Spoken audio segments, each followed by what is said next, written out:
Hello. Battlemented parapets were added to medieval buildings, particularly castles, to strengthen their defences.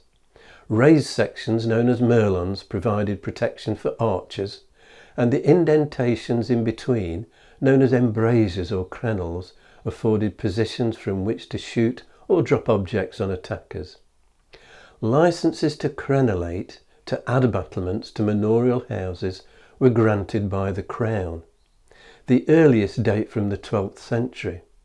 Whether a licence was a strict requirement has been the subject of academic debate. It's been argued that acquisition of a letter patent, bearing the royal seal, affirming the right to crenelate, carried cachet in itself. In any case, requests were rarely refused. In the late medieval period, obtaining a licence to crenelate became an architectural status symbol, a means of signalling prestige and rank amongst the nobility. We might trace a trend with the building of Bodiam Castle in East Sussex in the late 14th century.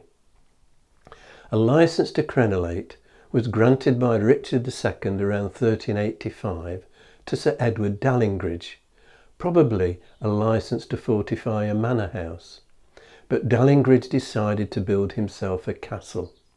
Well born, but a younger son, and as such unlikely to inherit, Edward Dallingridge had to find his own way to improve his position in life.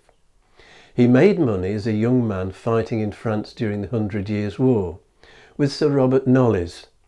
Knollys led what was known as a free company, notionally independent mercenaries operating with the tacit approval of the Crown.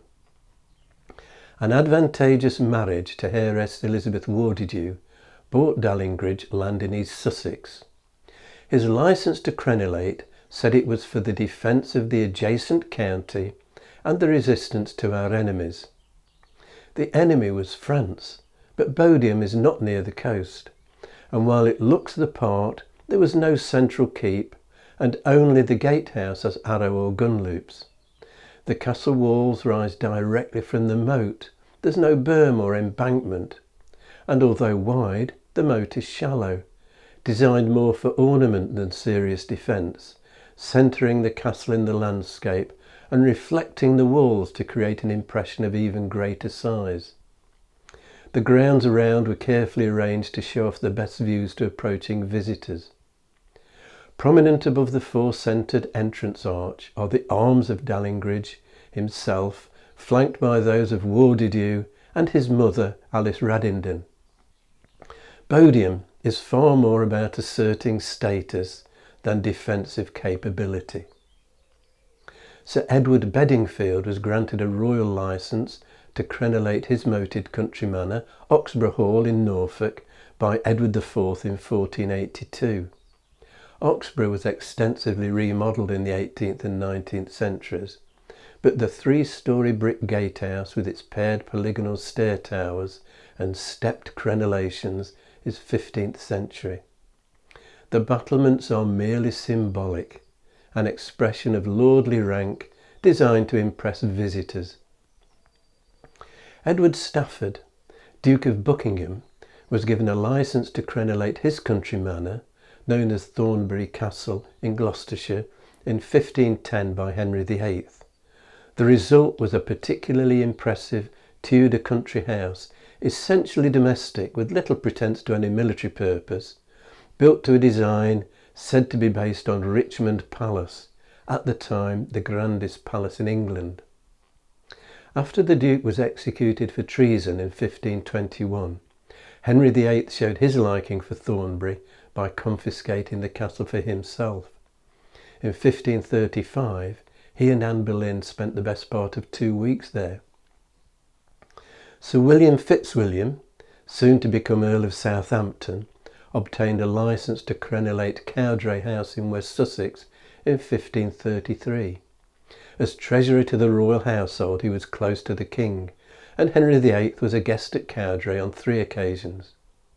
When Fitzwilliam acquired the estate, 2 newly built ranges were already in place. He added 2 more to complete a grand courtyard mansion with gatehouse, a great hall with oriel windows, a chapel and domestic buildings. the whole surrounded by a castellated parapet. In the summer of 1539, Lady Margaret Pole, Countess of Salisbury, niece of Richard III and the last surviving member of the House of Plantagenet, was held at Cowdray House before her imprisonment and eventual execution at the Tower of London. Castles were built by bishops as well as kings and nobles. Bishops also aspired to palaces. Medieval monarchs were well aware of the power and influence of the church in all aspects of daily life. Occasional tension between politics and religion, the temporal authority of the state and spiritual authority was inevitable. Next time, my topic will be the symbols of episcopal authority. If you've enjoyed this video, hit the like and subscribe buttons and click on the notification bell to be informed when the next video is available, or you can subscribe by clicking on the rose window over my shoulder.